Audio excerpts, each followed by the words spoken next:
Dear Papa Dudut, sa lahat po ng mga nakatutok ngayon, huwag kalimutan na mag-like, mag-share at mag-subscribe.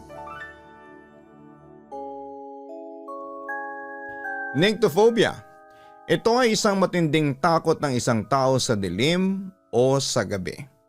Dahil para sa kanya ang gabi ay nagiging puno ng lagim. Dahil pinamumugaran ito ng mga kampo ng dyablo. Bakit ko ito nasabi sa inyo?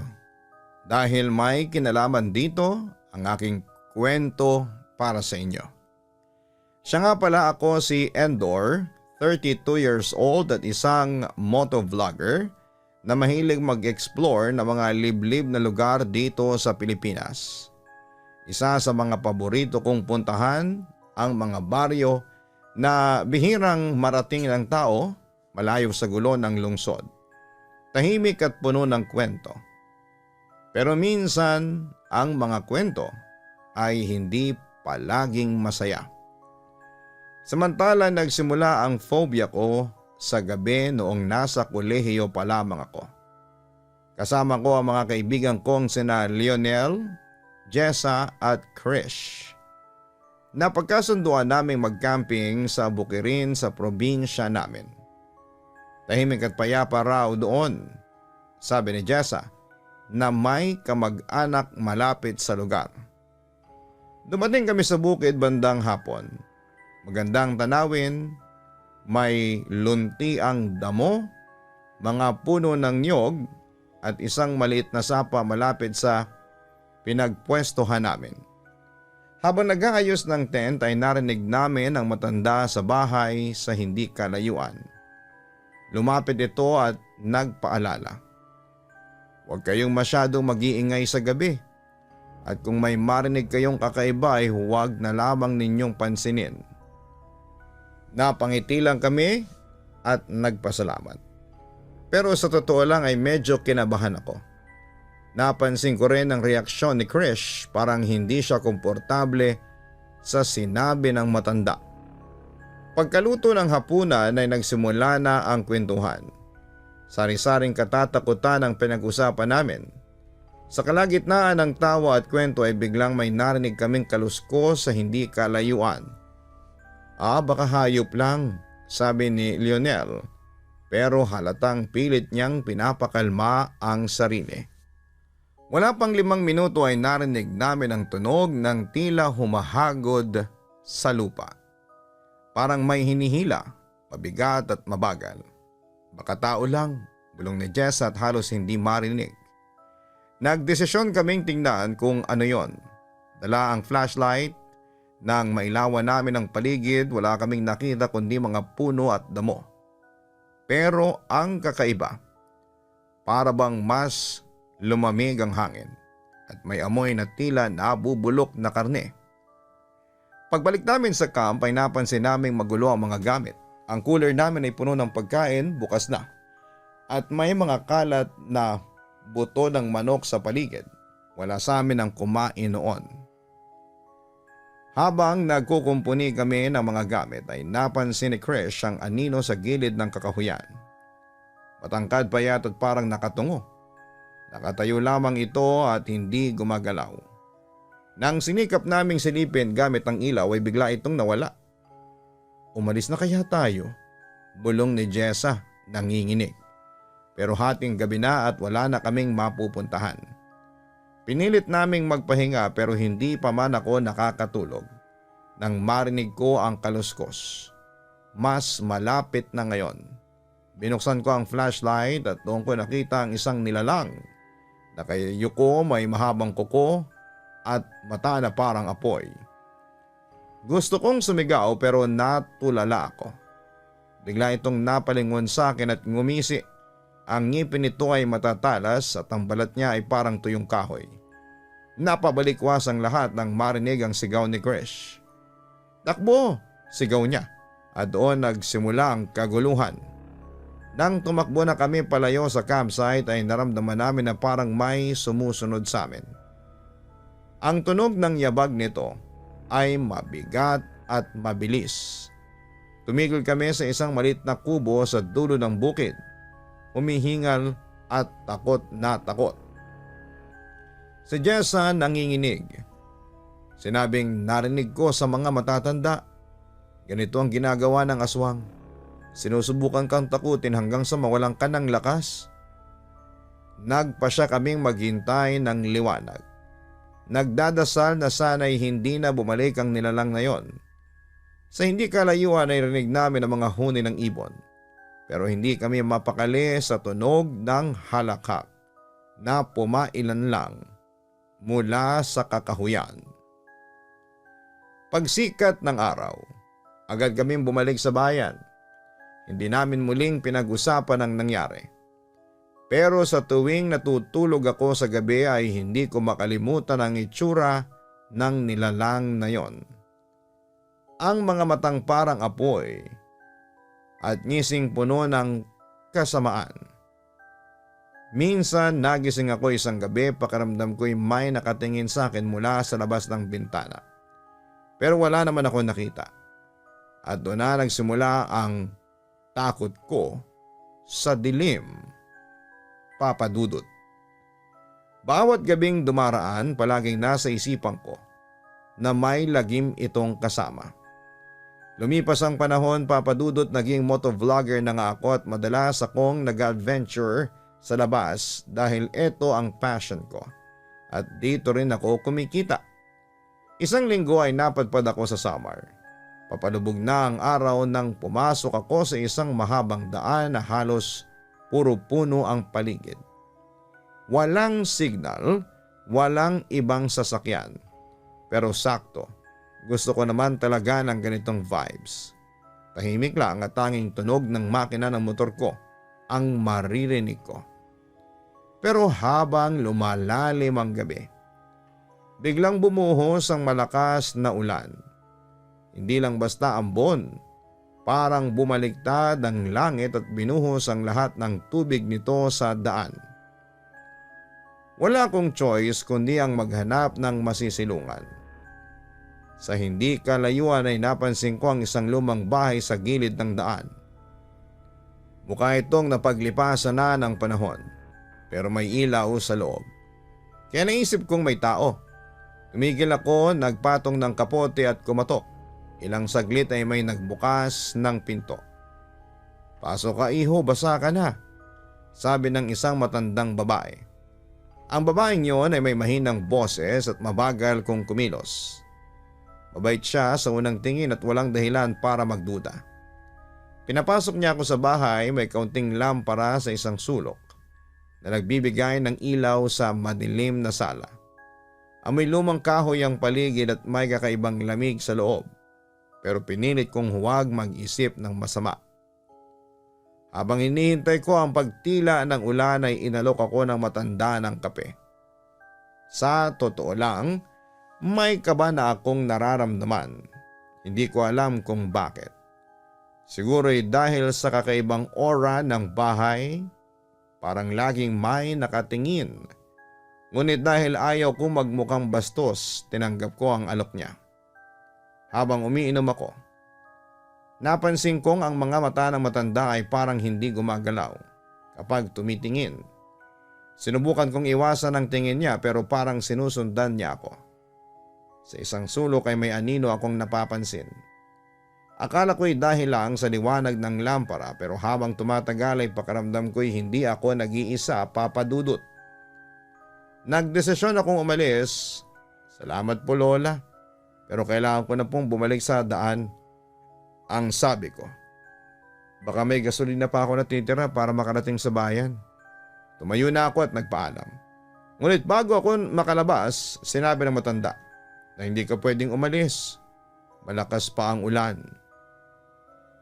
"Okay lang po, kaya ko naman," sagot ko kahit natutunogan ko na parang ayaw niya akong paalisin. Pagdating ko sa labas ay doon ko napansin ang hindi inaasahan. Ang motor ko, ang tangke nito ay biglang wala ng laman. Alam kong halos puno yon kanina bago ako pumasok.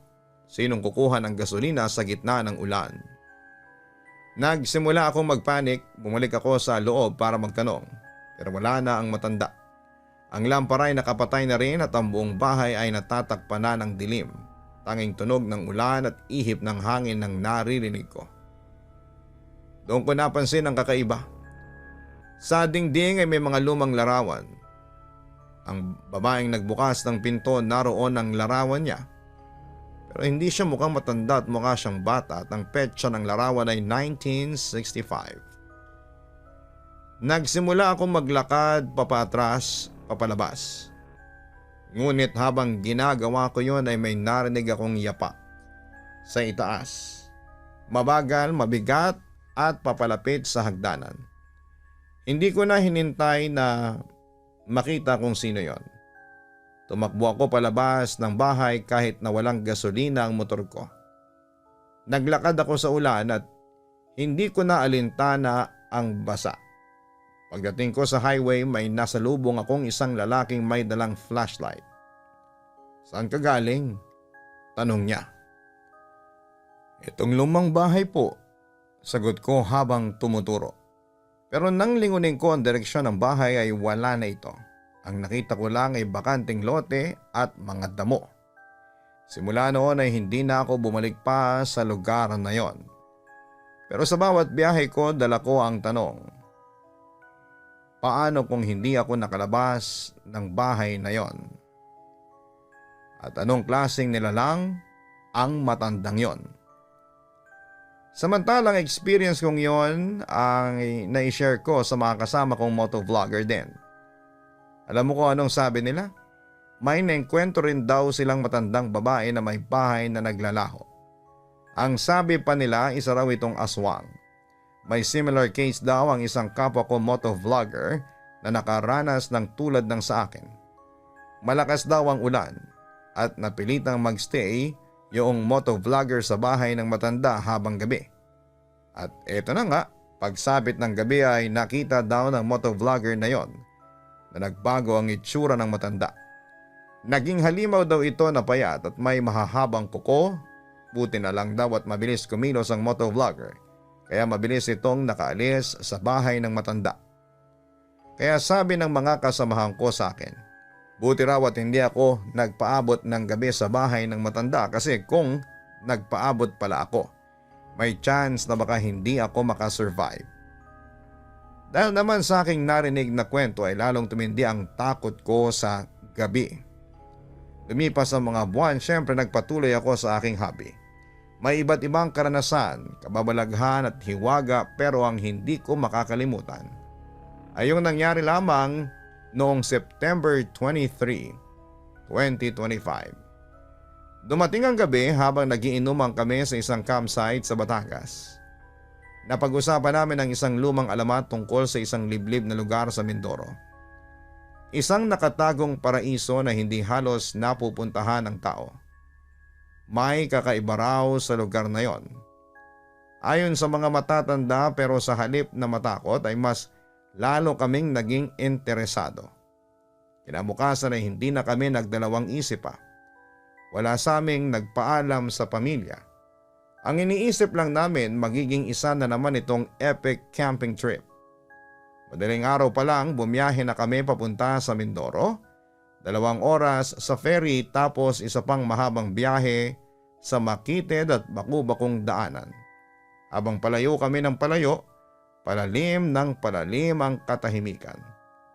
Wala ng signal, wala ng kabahayan, wala ng bakas ng buhay. Sa isang malit na baryo huminto kami para magtanong kung alam nila ang lugar na hinahanap namin. May isang matandang lalaki na tila nabahala nang marinig ang destinasyon namin. "Kung ako sa inyo iho ay wag na kayong tumuloy. Marami nang nawala roon, wala nang bumalik." Nagkatinginan kami pero walang gustong umatras. Bakit po?" tanong ni Jetson. Tahimik lang ang matanda at parang may iniisip. Maya-maya ay umiling siya. Basta umuwi na lang kayo." Pero papadudot matitigas ang ulo namin. Sa tulong ng isang bata sa baryo ay natunto namin ang isang lumang trail. Isang daang matagal nang hindi na ginagamit. Nagpatuloy kami. Matapos ng 2 oras ng paglalakad ay narating namin ang isang maliit na clearing malapit sa isang lawa. Napakaganda ng tanawin. Parang hindi pa nadadapuan ng tao. Malinaw ang tubig, tahimik ang paligid pero may kung anong kakaibang lamig sa hangin. Nang magtakip silim, nagsimula na kaming mag-ayos ng tent at nagpatayo ng bonfire. Habang nagkwekwentuhan at umiinom ay biglang lumakas ang hangin. Napansin ni Luis na may nakatayo sa kabilang dulo ng lawa, isang matangkad na figura na hindi naman gumagalaw. "May tao ba dun?" tanong niya. Nilungon naming lahat pero wala kaming makita. Napailing kami. Iniisip na baka pagod lamang kami o naloko lang ng dilim. Pero habang tumatagal, parami ng parami ang mga kakaibang bagay na napapansin namin. May mga yapak sa paligid na hindi namin ginawa. May mga tunog sa gubat, mga kaluskos, mahihinang mga bulong na parang may nagmamasid. Hanggang sa marinig namin ang isang tunog na nagpahinto sa amin. Isang mahabang buntong hininga. Sa madilim na bahagi ng gubat, may nakatayong isang babae. Mahaba ang buhok at maputlang-maputla at nakasuot ng lumang damit. Nagkatinginan kami at walang gustong kumilos, walang gustong magsalita. Nanigas ang katawan namin. Pero ang pinaka nakakatakot ay lumingon siya sa amin. Wala siyang mata. Puro itim lang ang nasa loob ng kanyang mga mata. Napabalikwas kami at mabilis na tinanggal ang tent. Tumakbo kami pabalik sa trail at parang hindi ito ang daan na dinaanan namin kanina. "Bakit parang paikot-ikot tayo?" hingal na tanong pa ni Mikey. Pakiramdam namin ay hindi kami nakakabalik sa tamang direksyon. Hanggang sa narating namin ang isang lumang kubo sa gitna ng kagubatan. Pumasok kami at nagbabaka sakali na makahanap ng matutuluyan o tulong. Pero sa loob ay mas lalo kaming natakot. Mga lumang litrato ng iba't ibang mga tao, mga camper gaya namin, nakasabit sa dingding. Lahat sila may parehong itsura. Nakangiti pero wala silang sigla sa mga mata. Sa sulok, may isang diary. Binuksan namin ito at nagsimulang magbasa. 5 araw ko na dito. Hindi ko na alam kung anong totoo. Hindi ko na makita ang daan pa uwi. Wala nang pagkain, wala nang tubig. Hindi sila tao. Hindi sila tao. Nabitawan ko ang diary. And doon may tao sa labas. Sabi nun sa akin ng isa kong kasama. Dahan-dahan akong lumingon sa bintana, may isang mukha na may mahabang ngipin at dugong tumutulo mula sa bibig. Hindi na kami nagdalawang isip, tumakbo kami palabas. Hindi na alintana kung saan mapadpad. Walang katapusang takbo. Walang katapusang sigaw hanggang sa isa-isa kaming nadadapana. Humihingal at halos mawala ng pag-asa. Biglang lumitaw si Jetson mula sa likuran. "Doon may daan." Sinundan namin siya kahit na hindi kami sigurado kung tama ang tinatahak namin. Habang tumatakbo ay naramdaman namin ang presensya sa likod namin, mabilis, papalapit at nagmamadali. Hanggang sa makita namin ang isang liwanag sa dulo ng gubat. Ang kalsada. Wala na kaming inisip kundi ang makalabas, sumugod kami palabas ng gubat at doon namin nakita ang isang matandang lalaki, ang matandang binaliwala namin kanina sa baryo. Hawak niya ang isang bote ng asin, saka ito isinaboy sa daanan. Biglang bumalik ang katahimikan. Tumingin siya sa amin.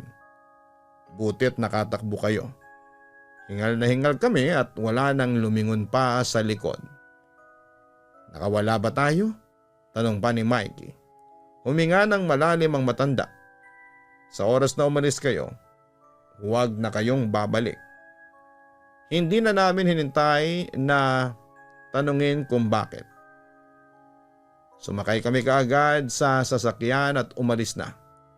Hindi na lumingon at hindi na nagtanong pa.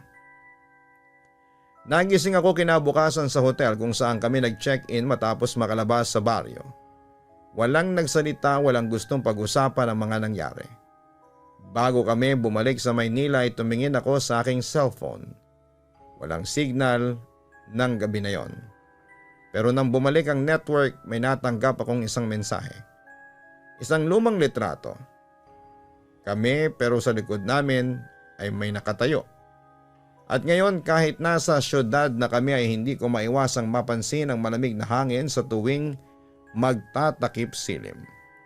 At ang pakiramdam na may mga matang nakamasid. Kaya hindi mo ako masisisi kung magkaroon man ako ng nyctophobia. Dahil sa mga naranasan kong lagim at lahat ng yon ay tila may kinalaman sa mga aswang. Siguro bahagi na ang mga aswang at iba pang mga paranormal creatures sa pagiging motovlogger namin. Bawat lugar na napupuntahan namin ay may kanya-kanyang kwento ng kababalaghan. May kanya-kanyang lagim na nangyayari tuwing gabi.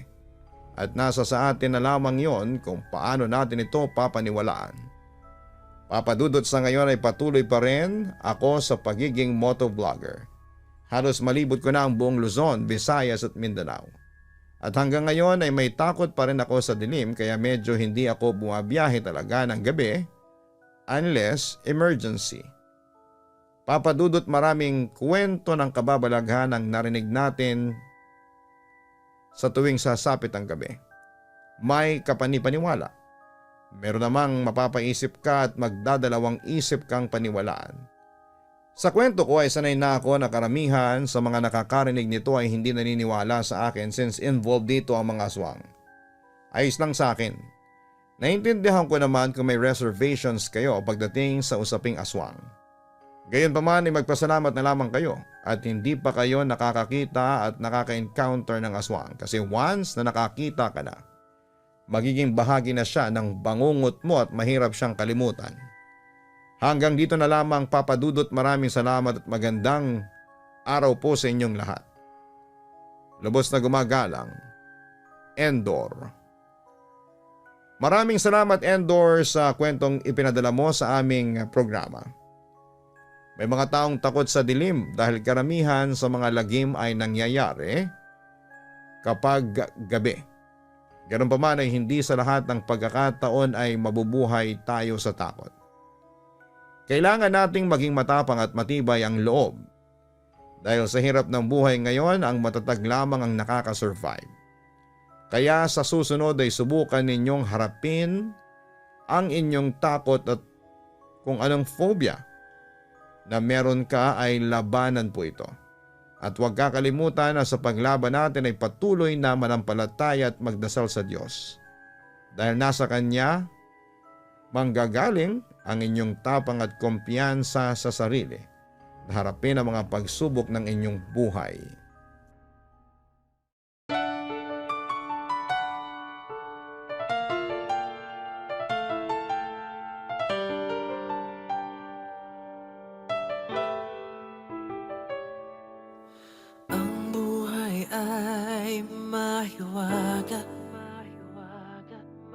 Laging may lungkot at saya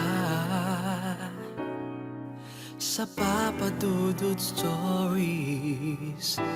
Laging may karamay ka.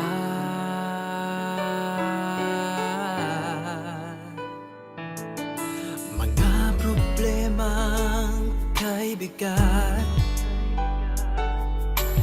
dito ay pakikinggan ka. Sa Papadudod Stories, kami ay iyong kasama.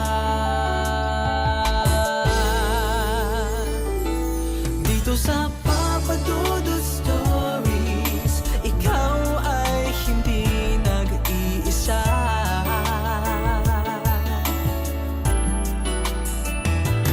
Dito sa Papadudod Stories, may nagmamahal sa'yo. Papadudod Stories, Papadudod Stories,